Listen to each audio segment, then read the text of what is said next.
First of all, hello. Thank you everyone for being here. It's a blast. It's a pleasure to see so many of you here. This is the 2023 edition of the Web3 International Conference, which is the biggest Web3 conference in the region. And not only the biggest, but the most influential. People come here to talk, to discuss all things crypto. So it's really an honor to see you all here. Before we jump into panel discussions and keynote speeches, I'll say a few words about organizational issues so that you know your ways around here a little bit better. First of all, I'm Georgi. You can call me Georgi if it's a bit difficult to pronounce Georgian names sometimes. I don't mind. You might know me from television. I interviewed many of you, so that's who I am. So now we are in the main area here. This is the place for keynote speeches and panel discussions. Right there is the expo area where you can see all the companies doing their things. That's the place where you can get some merch as well. On the right side for me and on the left side for you are different rooms, including, for example, media and speakers room, where speakers will be interviewed during the two-day conference. Also, there's gaming area and terminal space, and on the far right corner, or for you, far left corner, is the VIP room where you could get some drinks and snacks and all that. So before we jump into the first panel discussion, let me say thank you from the Degamefi team's position to all the sponsors, all the speakers who traveled from 15 different countries. So it's incredible, you know, to see so many people from with so many nationalities here in Georgia. It's incredible. Big thank you and big shout out to Tether, one of the biggest blockchain companies in the world, for sponsoring Web3 International Conference. They are doing really big things in Georgia, and we hope that they will continue expanding the local blockchain ecosystem in this country. And yeah, we really hope that you enjoy yourselves during the next 2 days. You enjoy being here, you meet new people, you enjoy yourselves, and get some insight from the speakers and the panel discussion. So without further ado, let's begin, and let's start with the first panel discussion. I'll announce the speakers, and please give them a round of applause to each and all of them. Let's start with Marco de Lago, head of expansion at Tether at Bitfinex. Please. Next one is Antoni Martin, co-founder at Polygon ID. Kyle Evans, award-winning lawyer. Here's Kyle, give him a round of applause. Olaf Kudin, Senior Business Development Manager at 1inch. Hi, please take your seat. And moderating the panel discussion will be Mikheil Didebulidze, founder of Degamefi, organizer of this two-day conference. So give him a round of applause. And the first panel discussion is about unlocking the power of blockchain. So please enjoy. Mika, the floor is yours. Please say a few words.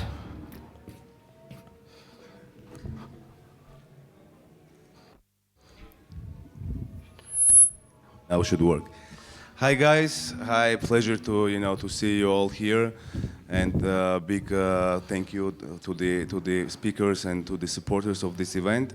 We were getting prepared for this, let's say, blockchain weekend, and I hope that we will be enjoying all together. Like, we will have a lot of opportunities to network, to meet some promising projects that are in the expo area, and make some deals and get some important and valuable connections that will be helping you, to understand more, or to have some that can contribute in your projects, in your ideas. So we will be starting with the, let's say, with the important topic that is the power of blockchain, how this blockchain technology can positively influence our society. So my first question will be to all our speakers. There are fast and secure payment transactions. Then there is the store of value. Then we have the other benefits that we hear mostly from the mainstream media that blockchain is giving. So in your opinion, what are the main challenges and problems that blockchain solves for the moment? Maybe we can start from Marco. Works? No? No?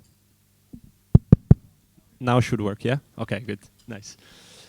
So I think, first of all, thanks so much for inviting us here. It's amazing. It's not my first time in Georgia, so I feel a bit at home. And that's why also I'm really glad to have invited my friend Antoni from Polygon as well. So there are many different use cases for blockchain, and I think we saw that stablecoins are the main disruptive use case probably in these years.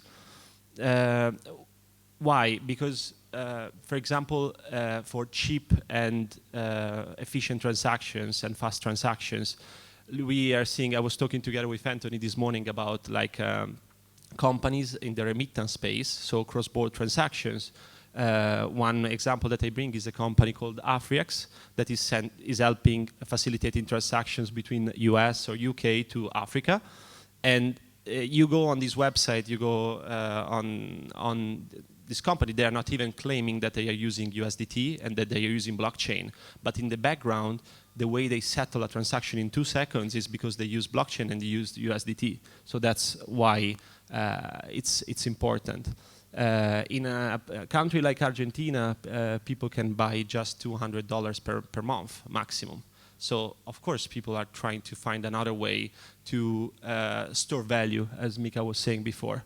So there are very different use cases, or when you make a transfer between, I don't know, Latin America, or even just between Europe and Georgia. It happened to us that was stuck for many days because of intermediary banks asking questions. You don't answer in 24 hours, then the payment is just stuck. So with stablecoins and with blockchain, you just send a transfer Saturday night in 2 seconds, gets here, is converted in gel, and you have it. So that's a pretty good use case to mention.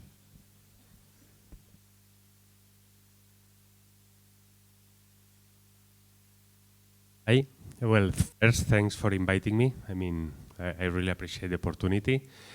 Yes, I think that Marco already addressed the point about to become a settlement layer, and that's exactly the point. No, I mean, when I was in Zimbabwe, you were paying 25% fees for remittances. They cannot afford it. With blockchain, this is automatic, and I think that it brings a lot of value in countries where there is no. That's the case. Obviously, for me, the bigger opportunity is related with payments and the stability that the stable coins are providing. That's a no-brainer for me. Also, when we are speaking, I mean, this week we were with the United Nations. Another very clear use case will be on traceability of supply chain to ensure that you can prove through the blockchain that the coffee or the cocoa is produced in a fair way, also without damaging the environment. I mean, you can trace all the value chain. I think that's very important. And yes, also for me, we were also remembering in Nairobi all these people that are unbanked, that they have no identity, but that thanks to they have a wallet and they are able to transact also with the stable coin, also in countries where there is financial repression. I think it's the best tool that we have, and I think that that's the future of blockchain. More which is quite obvious with there, but for me, the magic of blockchain is that will fix real world problems.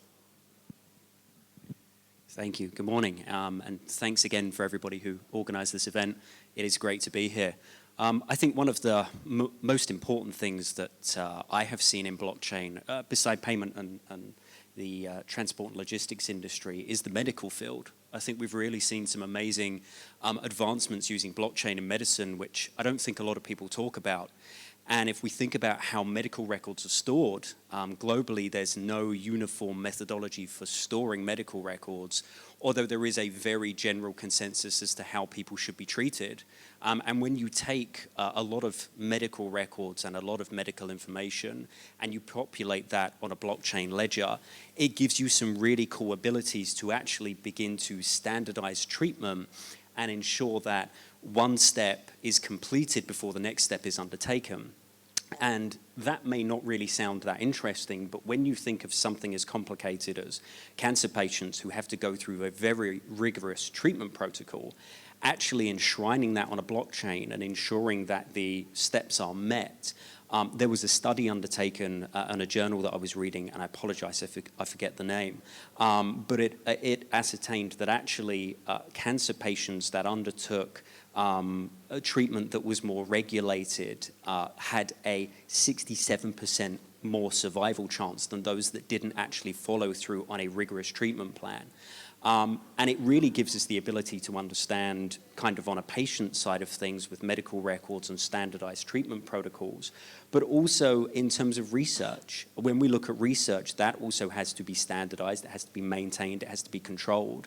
And we know how powerful blockchain is at those things because it's not, you can't manipulate it because it has such great power in that respect. When you present medical findings, if you present that on a of legitimacy that's never been seen before. And that's really also very cool to see. So I think presenting, when we talk about unlocking the power of blockchain, and crypto is fantastic, but there's also a very cool world of things happening in the health and medical field for blockchain, which I think is definitely unlocking some of that power as well.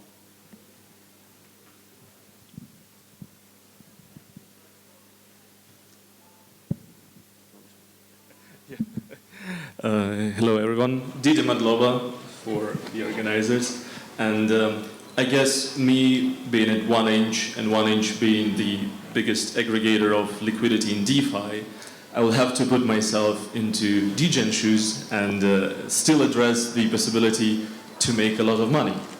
I mean, I do agree with Antoni and Marco and Carl that research and deep technological part of blockchain is definitely the fundament. But then it becomes like the, if we think about the metaphor, like a hardware for computers. So you have super deep tech to create a MacBook, but then on that MacBook, you essentially watch YouTube or do whatever you. There is another layer. So I would say that for us as more finance and swaps oriented part of the market, one of the biggest benefits of blockchain technology is first speed, that was addressed. Second is the variety. So we can trade, we can swap, we can create hundreds of blockchains, try to play with them, trying to find some new ways of addressing different parts of real-world problems while still monetizing, bringing value to the communities, because it's not bringing value just to businesses who do it, it's also to token holders, to supporters of the DAOs. So I would say that this layer still is very important and needs to be, well, addressed. Thank you. Yeah, Antoni.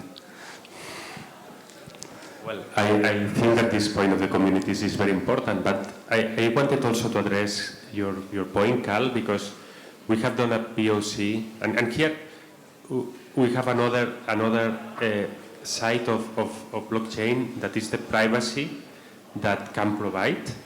And we have done, for example, a POC with the HNS in UK, and of course you can record all your medical history, that's clear, but the important thing here is that you have all the data in your phone, and for example, if they need to perform an analysis on people that has, I don't know, type blood O positive, then you can, the HNS should be able to take this data, but without knowing who are you, which means preserving your data, okay?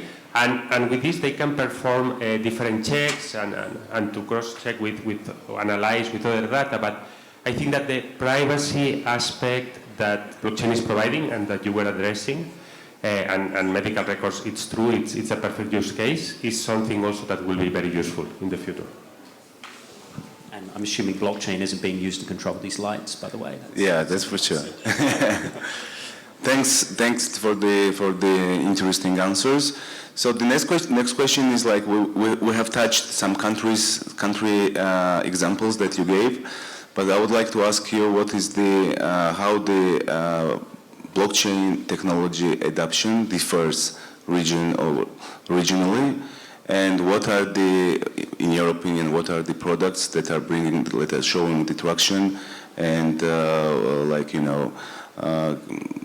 serving as really good tools for the mass adoption?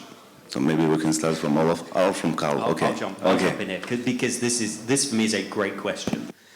For those of you who have been in this industry for a long time, the funny thing is, if we look at places like the States, which in crypto is an absolute no-no, but in blockchain is very much a yes. And I remember back in 2017 talking to people about crypto up in Silicon Valley, San Francisco area, and the minute you said crypto, everybody went, no, absolutely not. That's a scam. I want nothing to do with it. But the minute you said blockchain, they went, oh, this is really cool. Yeah, I know this. Yeah, this is great. In fact, we're putting it in our technology today. And it was really funny to see that. So I think one of the things we forget, especially those of us in the degen and crypto world, is that actually blockchain opened a lot of doors for us and gave us a lot of credibility to say, look, yes, it's a new technology subset, which has real-world application, and following on the heels of that is crypto. And I think that, if we look at the US, is really the leveraging point to help getting a lot in through the door, showing that there's real-world use case, that it works, and then actually this crypto thing that seems kind of dirty out there is not as bad as people think it is. So talking regionally, I think in North America, that's very much the big compare and contrast. Okay, we'll continue to play the degen role. So first of all, I agree that the blockchain as a technology obviously opened the door, but then we saw the huge surge of interest. I wouldn't name the name of FTX that happened, but let's say that if we go away from US, so Europe, US, all the wealthy, because there is money.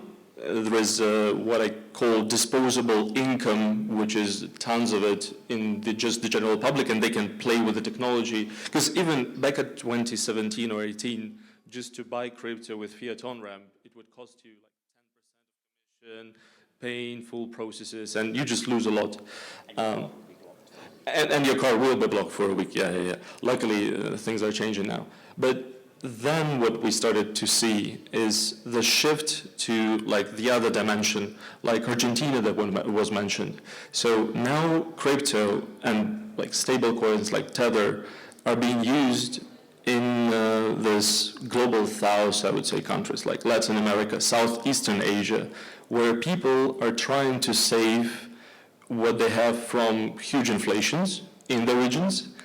And at the same time, they're trying to I wouldn't say the word gamble, but they try to use all the portfolio of instruments that are out there in crypto, like farming, staking, NFTs even, whatever, to try to maximize their wealth. Because at this moment of time, it seems that in some places, this is like the only instrument that is being seen by the users, by the people there, that can help them to drag out to the next level of wealth.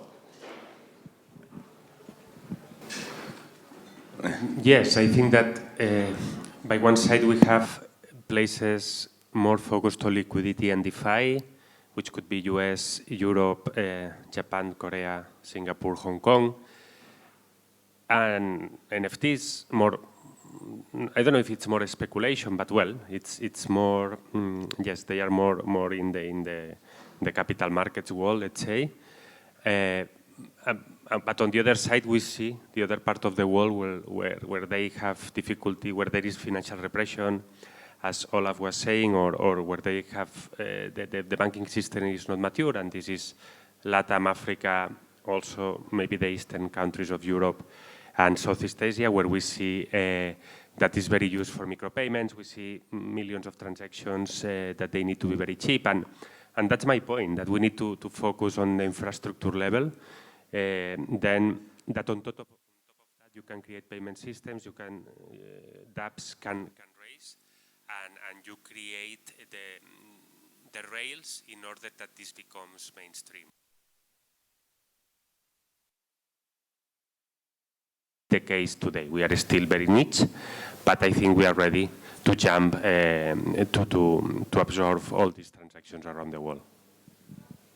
Yes, I agree. And actually, there are different use cases on different geographies. That's true. For example, one that we were just talking before getting here on the stage, it's like trade finance. We were talking about a company which is called XREX in Taiwan. Taiwan is a big chip manufacturer. They have the biggest companies actually on earth, like producing chips, Pegatron, or several companies, also computer companies like Acer. They are from Taiwan. And when a buyer and a seller agrees on a specific contract, then the seller usually needs to access liquidity through a loan through a bank, and the buyer can pay in 90 days. And it's not always easy to have this liquidity from the bank in this period of time, because they have to provide tons of documentation, and they have to release this money. So what we are seeing is that there are many escrow platforms that allow between different markets, say Latin America, Europe, Africa, whatever, and for example, a country like Taiwan, to settle these transactions through escrow platforms, exploiting centralized exchanges in the background to get this liquidity. So that's one. I'm interviewing a lot of people around the world to join our teams that save their money in USDT because of the things that you were saying before, hedge against inflation, for example, in Turkey. A lot of people actually are looking for a different way to access liquidity, as Antoni was saying. For example, we're discussing a project in Africa where farmers don't have even an idea how can they get a loan from the bank, right? Liquidity from a bank. And these farmers then don't have money to buy fertilizers. So only the big companies can buy fertilizers. And if they don't have fertilizers, they produce much less products. So it's a social problem. So that's why we try to create a circular economy with stable coins and with Bitcoin as well. And then small retail transactions. Even if you look at all the reports that all the companies like Chainalysis, for example, are releasing, you see that the number of small transactions under like $1,000, it's increasing and increasing, especially in a country like Africa. So that means that people are moving from speculation or trading, like it was maybe in the past, towards like using it for a daily need. Thank you. So we should touch also, even though you have mentioned NFTs, like, you know, in some way. So let's touch the Web3 industry. How is it progressing? What do you think? What will be the next important trends in Web3? And yeah, especially, I think we should start from here. I would say that we need to focus not on the next things actually, but address this joint thing that we touched upon. One is the accessibility of the technology and the accessibility of money. What I mean is that right now, if I'm here, like in Georgia, I can buy crypto easily because I mean it's just all over the place. It's very well adopted. But if I'm I don't know, in some less crypto-friendly country, how do I do it? I like go on the internet. I Google. Okay, first thing. Then I need somehow to buy it. Then I need to learn how to address it. So I would say that when we're talking about Web3, we actually need to step one step back. So, for example, that's what we're trying to do at 1inch is a lot of education. You need to educate. First of all, you educate general public. Second of all, you try to educate governmental bodies that, okay, crypto and blockchain technology, they're kind of intertwined and that you can talk easily about crypto, not just blockchain. So let's regulate it in a normal way that would make sense. Let's not just put excruciatingly painful regulations and KYC every transaction, etc., and make it slower. Then it's educate users that you can store crypto yourself, so your money cannot be held by a bank because they are on blockchain. So this is the power of blockchain, is that you control your money yourselves and no one can steal from you.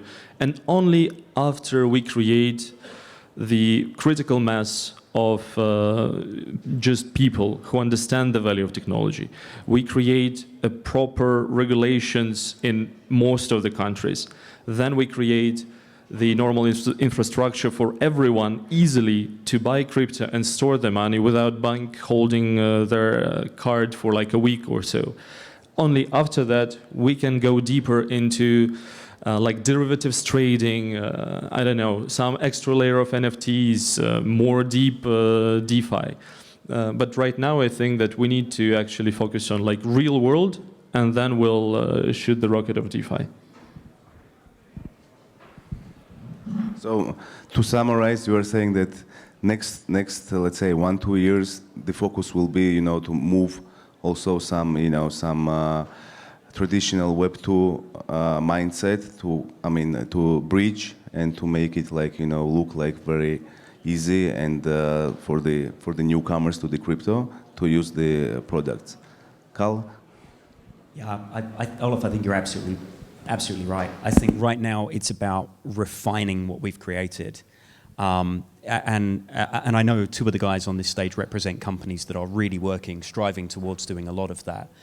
Some of refining the technology that's been built now it's about making it better, smarter, harder, faster, because we know what blockchain can do, but demonstrating that to the rest of the world has to come through education, through real-world use cases, and showing to governments and people that actually this is a technology set that can do some pretty amazing things. Once we've done that, once we've actually made it more mature and it enters the capital market, taking over some of the responsibilities of the legacy technology that we're using today, then we can start doing some really cool stuff with it. If I was to compare it to fiat money, you should always save up before you go out and buy flashy things. It's kind of the same here. You should develop the actual infrastructure and the core things before you go out and try and build really fancy things that don't really do anything. They just look pretty.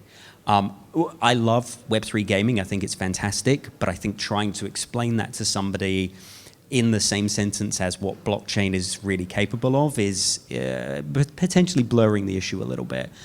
So I think we'll see some very cool stuff happen over the next 5-10 years, but harnessing, refining, and developing what we've got now, I think that's really going to be the next phase of the evolution. Yes, I mean, all points are correct. I agree that the first one is the user experience, user interface, that my grandma should be able to use it without knowing that it's using blockchain. No? And here we have challenges with recovery keys. I mean, it's not so easy because you are not going to be able to call a custody provider and to ask for data. No? I mean, there is an education also to be done here. The second thing is about the cost, of course, no? Because in the past, maybe it was more cheaper, the fees that I was paying, at least in a real blockchain. Okay, we speak about a central server, that's different, but if we are speaking about a decentralized blockchain, the fees were more expensive than the coffee, no? But we are fixing this. I mean, for example, now with the ZK rollup, and one transaction in the ZK rollup is five times more cheaper than when you search in Google in your phone. No, then this is something affordable. Then another thing that I think it's important is the question of liquidity. No, now we have Polygon, we have Solana, we have OP or Arbitrum, and we are all very fragmented. Then I think that at a certain point we will need an aggregation layer. As all of us, we are using SEPA or Swift, and we don't know that. I guess that in the future you will have 4 or 5 different platforms, and you will use one for investing, another for paying, another for lending, whatever. No? Then and how we create this aggregation layer, I think that will be very important. Then also another point is the question of education, but with the regulators. Here we have a huge challenge. Here also, for example, with the guys of Tether, we are doing a huge effort. We have been in the European Parliament, with the regulator in South Africa, in UK, in the Parliament. I mean, trying to educate, to explain that this is not only anti-money laundering, that we are not scammers, that we are speaking about infrastructure, we are not spending energy. I mean, all these kind of things. I think this technology is just arriving and nobody has seen the real possibilities yet. And we need to explain that because they don't understand. And this is part of our job.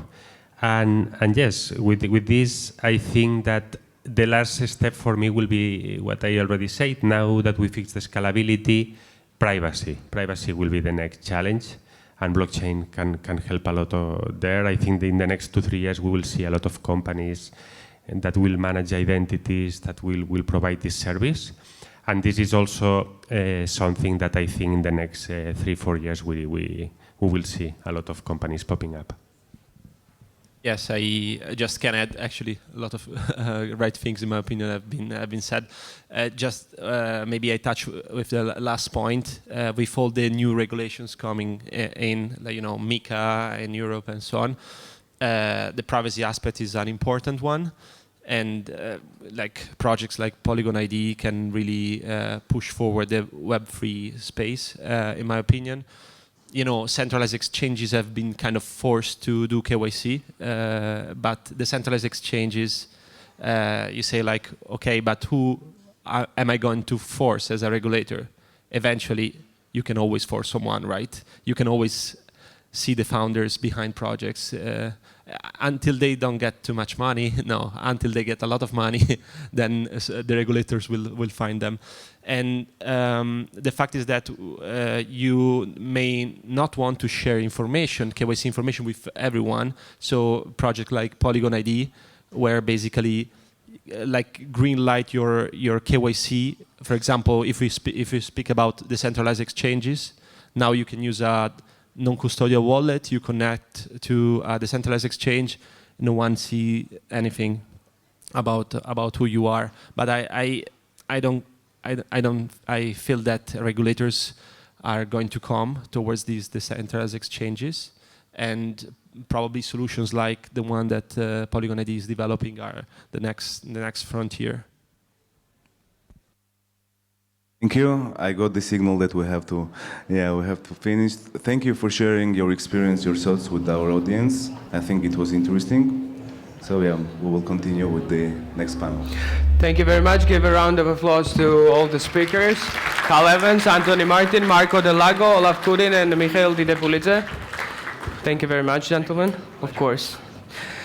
Thanks. Of course. We'll continue with the next panel right now.